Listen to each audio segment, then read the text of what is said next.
Equine dominance theory suggests that humans have to establish themselves as the dominant individuals in human-horse relationships in order to gain the horse's respect and compliance, using aggressive and punishment-based training methods in order to establish authority. Dominance theory is based on the idea that within a herd, horses operate within a strict linear dominance hierarchy, like the classic concept of a pecking order. There's one guy at the top who's in charge of everybody below them, and then there's one guy down who is, submissive to the one on top, but is in charge of everybody else, and then the next guy is submissive to the top two, but is in charge of everybody else, and so on and so forth. Utilizing this framework, it's believed that humans have to position themselves at the top of this dominance hierarchy as the alpha in order to have effective training and safe interactions with horses. And if you've watched any of my videos on horses, ever, then you probably know that this is wrong, incorrect, and wildly unsupported by science. Dominance-based training methods are typically incredibly forceful, aggressive, and physically punitive. Dominance-based trainers are significantly more likely to use physical punishment like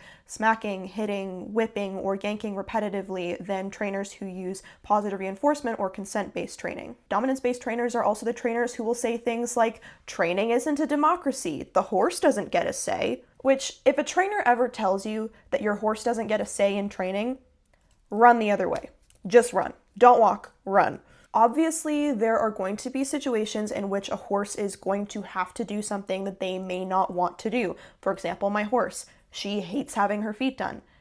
She still has to get her feet done. It's my job to make it as positive of an experience as possible, but she still has to get her feet done even though she doesn't want to. So horses are sometimes going to have to do things they don't want to do, but in general, when we're training them, when we're teaching them to ride, when we're teaching them to accept something scary, we have to give them the opportunity to express their feelings and to say no. Because otherwise, we're either just flooding them, which is abuse, or we're saying that a living thing that we are claiming to love gets no say in what they do in their life. They just have to work for us, do everything that we want whenever we want, do it for free, do things that they potentially find uncomfortable, scary, painful, and yeah, that's starting to sound a lot more like enslavement than training.